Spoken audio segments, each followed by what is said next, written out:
नमस्कार बंधुरा अनुदीप किचेने आपनादेर सबाइके स्वागत। आशा करी सबाई भालो आछेन और सुस्थ आछेन। आज के आमी सम्पूर्ण घरोया भावे किभाबे चिकेन बिरियानी करी ता देखाबो। तार जोन्नो प्रथमे आमी चिकेनगुलो खूब भालो करे धुए नियेछि। एर मध्य परिमाण मतो लवण और टक दई दिए भालो करे मेखे किछुक्षणेर जोन्नो आमी ढेके रेखे देब। एखाने बासमती चाल आमी परिष्कार करे धुए जल दिए आध घंटार जोन्नो रेखे देब। फिरे एलाम आध घंटा पर। आमी कड़ाई जल गरम करे नियेछि। एते दिए दिচ্ছি गोटा गरम मसला। एखाने आछे एलाच लवंग और दारचिनी और दिए दिलाम सादा तेल। एबार आमी भिजिए रखा चाल एक कड़ाई जलेर मध्य दिए दिए भालो करे आमी नेड़े चेड़े नेब। आमी आर एकटा कड़ाई नियेछि। एते बेरेस्ता करार जोन्नो आमी तेल गरम करे नियेछि। एते कुचिए रखा पेঁয়াজ दिए आमी पेঁয়াজগুলো बेरेस्तार मतो करे भेजे नेब। किछुक्षण समय निये पेঁয়াজগুলো बेरेस्तार मतो करे भेजे नियेछि। एबार आमी छानता दिए बेरेस्तागुलो तुले निচ্ছি। এই কড়াইতে বেরেস্তা ভাজার পর কিছুখানি তেল আমার থেকে গেছে। এর মধ্যে হলুদ ও লবণ দিয়ে বিরিয়ানির জন্য আলুগুলো এক এক করে সব ভেজে নেব। বিরিয়ানির জন্য চাল 50% সিদ্ধ হয়ে গেছে। এই সময় আমি পরিমাণ মতো লবণ দিয়ে দেব। লবণ দিয়ে ভালো করে চালের সঙ্গে আমি মিশিয়ে দেব। আর কিছুক্ষণের জন্য আমি হতে দেব। বিরিয়ানির জন্য চাল পুরোপুরি সিদ্ধ করলে হবে না। এখানে আমি 80% মতো সিদ্ধ করে নিয়েছি। এবার ছানটা দিয়ে ছেঁকে আমি একটা থালার মধ্যে ভাতগুলো তুলে নিচ্ছি। এবার পাখার তলায় দিয়ে ভাতগুলো আমি একদম ঠান্ডা করে নেব। বিরিয়ানির জন্য গ্যাসকে মিডিয়াম ফ্লেমে রেখে আলুগুলো আমি ভেজে নিয়েছি। এবার আমি কড়াই থেকে আলুগুলো তুলে নেব। এবার ওই তেলের মধ্যে আমি গোটা গরম মশলা ফোড়ন করে নেব।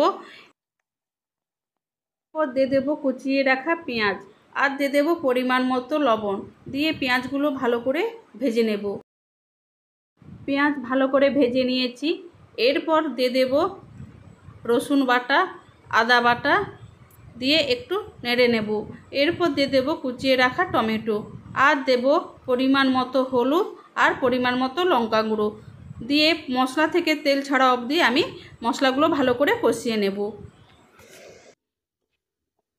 মশলা খুব ভালো করে কষিয়ে নিয়েছি। মশলা থেকে তেল ছেড়ে দিয়েছে। এবার আমি ম্যারিনেট করা চিকেন দিয়ে দেব আর দিয়ে দেব আলু।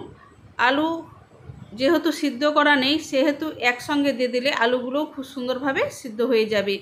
এইভাবে কিছুটা সময় ধরে গ্যাসকে মিডিয়াম ফ্লেমে রেখে চিকেন আলু খুব ভালো করে আমি সিদ্ধ করে নেব। চিকেন আলু খুব ভালোভাবে আমি সিদ্ধ করে নিয়েছি। এবার বিরিয়ানির জন্য আমি নিয়েছি হাঁড়ি। হাঁড়িতে করে কষিয়ে রাখা চিকেন আলু এর মধ্যে আমি দিয়ে দেব।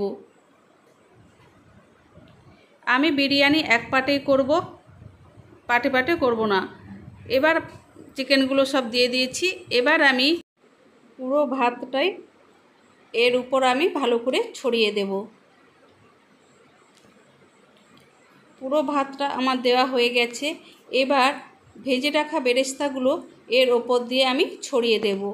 বেরেস্তা ভালো করে ছড়িয়ে দিয়েছি। এবার আমি একটি বাটিতে কিছুটা পরিমাণ নিয়েছি দুধ আর নিয়েছি কেওড়া জল, গোলাপ জল, মিঠা আতর আর একটু ফুড কালার ভালো করে মিশিয়ে নিয়েছি। এবার এই বিরিয়ানি হাঁড়ির উপরে আমি দিয়ে দিচ্ছি আর দিয়ে দিচ্ছি বিরিয়ানি মশলা ভালো করে দিয়ে দেব। এখানে আমি ডিমটা অ্যাভয়েড করেছি, আপনারা চাইলে ডিমটা দিতে পারেন। এবার এর উপর দিয়ে দেব পরিমাণ মতো ঘি দিয়ে আমি ঢাকনা লাগিয়ে দেব। আমি এখানে রুটি ভাজার তাওয়া নিয়েছি।